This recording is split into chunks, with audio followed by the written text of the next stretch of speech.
Yo, what's up, YouTube? Welcome back to another video from the Sports Scoop. Today, quick and simple, we are going to be ranking the top 5 NBA point guards for the 2020 season. So let's get straight into it with number 5, where we have Kyrie Irving. Serge, take it away. Kyrie actually only ended up playing 20 games, but what a lot of people don't know is he actually put up very impressive stats: 27.4 points per game, 5.2 rebounds, and 6.4 assists. That's very good numbers. Unfortunately, he was injured for most of the year. Being that he doesn't have he only has one ring, and also hasn't been able to really be the leading man on a team yet, of a championship team. He's only at number 5 because of that and injuries for this year. So I feel 5 is an appropriate ranking for him. And if he does do it very well in the playoffs, I mean, he probably won't play, but I think 5 is an appropriate ranking for him right now based on his injuries. And so Kyrie Irving has been injured, as you said, for many games, only played 20. Him and Kevin Durant recently getting signed to the Nets. And so when he was there, he was their main player. He was that player that carried them. And I believe 2 games he had 50 points at home, which was, I think, a record for the Nets, which is good because, obviously Kyrie Irving is a top point guard in this league. But yeah, I just think he hasn't really shown yet that he can be a number 1 player that can carry teams to wins and playoff appearances and championships, which I think he hasn't really had time to. Or no, never mind, the Celtics. So he has had time to do that on the Celtics. So it just shows that, on the Nets, this was a fresh beginning for him, having played 20 games by himself, and I think he showed that. But, his stats are very good for 20 games. But I think, when he has Kevin Durant there, it's going to just be a lot better for him productive-wise. So I think number 5 is good for him here. I think it still shows he's really good. But I love having him here, and I think Kyrie's a great player. So, go to number 4, where we have the beast, Trey Young from the Atlanta Hawks. And I know what you're saying, the Atlanta Hawks, one of the worst teams in the NBA, but just how Trey Young has brought that team and just, improved that team and how he's carried that team in his second year in his second year of the NBA, averaging almost 30 points, his field goal percentage at 43%, which is really high, especially for a mainly 3-point shooter like him. 4 rebounds, 9 assists.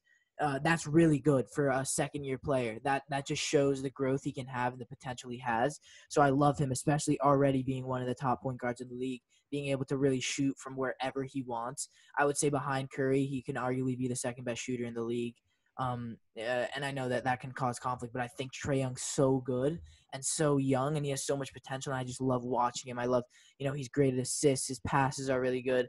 And even for a small guy, 4 rebounds is good for a small guy like him. I believe he's 6'1" or so, or 6'2". So I think that's just really good. Serge, what do you think?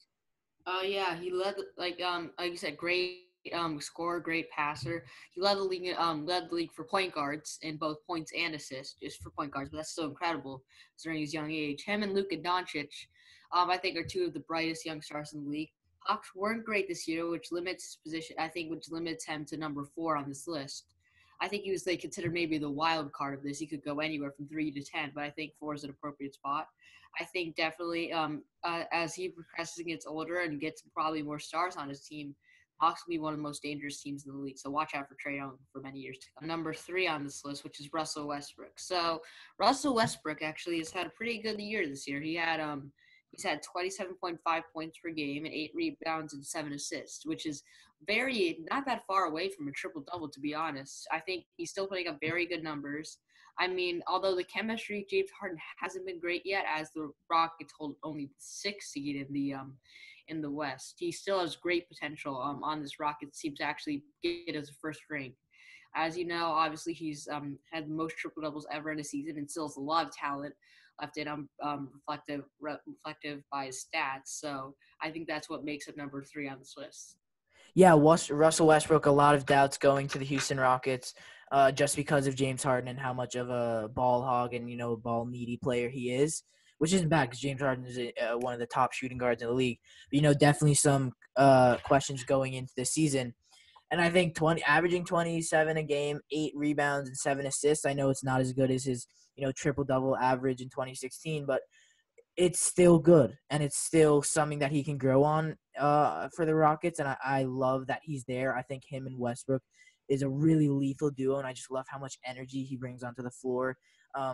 I love him. I think he's I love his trash talk. I love he's just so energetic and really is an in your face type point guard and can back it up with the skill and he has. And obviously no championship for him yet, which is a problem, but I think he can get there. If the team's right, if the year's right, if his stats are right, and how the chemistry is. So, down the line, I think him and Harden is definitely a team you need to watch for playoffs, and they are currently. So I love Russell Westbrook here. So now let's go to number 2, where we have Stephen Curry. God, what a point guard he's been for a long time. He's been such a good point guard. This year, obviously, a lot of injury problems. And, that's not it's bad because he's had a lot of injury and averaging 20 points, which is still good, but it's not Stephen Curry. Like he's still one of the most insane 3-point shooters, but to come back to this Golden State team that's lost Kevin Durant, that's been injury ridden throughout the year, Klay Thompson injured, and just having it going from one of the best teams, if not the best team, to the worst team. And it's just shown, he's won a couple games when he's back, and he's averaging, 20 points a game. He's and 6 assists, which is good. And I think that's one of the most underrated parts of Curry is his assists. His passing is incredible. It's second to none in this league, and I love how he passes the ball. I think it's just so fun to watch him pass the ball, and I think he's just such a creative player and such a fun player to watch, whether he's ankle breaking and hitting a deep three or just pulling up with 2 seconds left in the game for a 3-pointer. I just think it's awesome to watch, and also averaging a steal per game, which is really good as well. But Serge, what do you think? Yeah, I definitely agree. Honestly, Curry could have been number 1 on this list, in my opinion. I mean, I don't think he's number 1, but I think he definitely could have been even though he was injured for most of the year, based on his accomplishments. How many, like 3 rings? I think 3. Yeah, 3.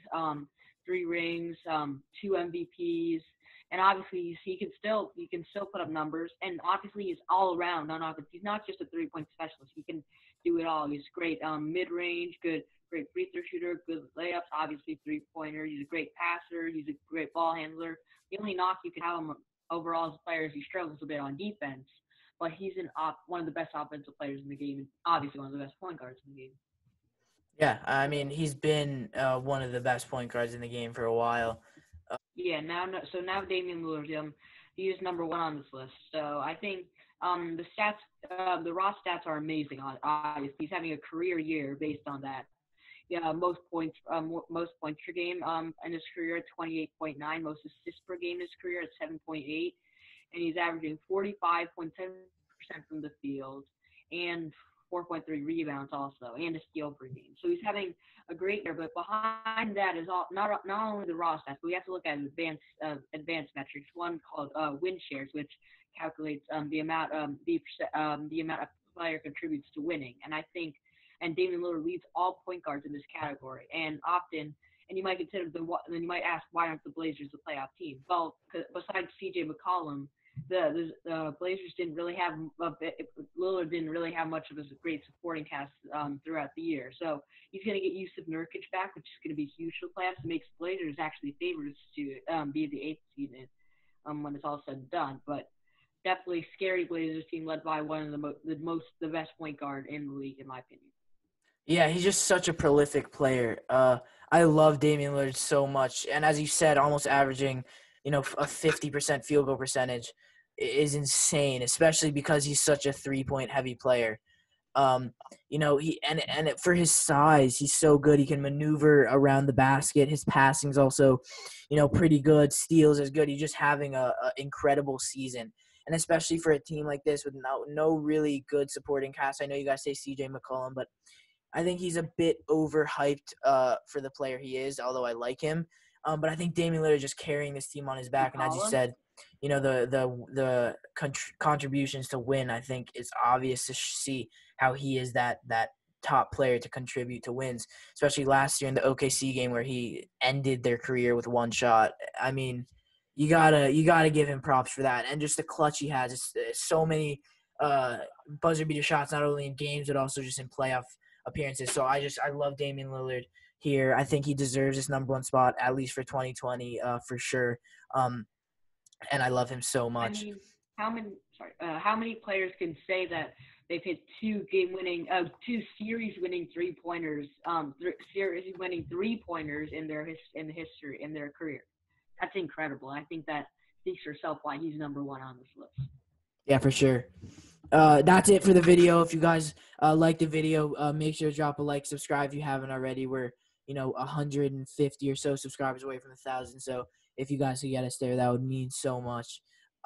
If you guys enjoyed the video, make sure to comment down below who's your top 5 point guards. We'd love to know. Thank you guys so much for watching. Make sure to stay tuned for more sports videos. Peace out.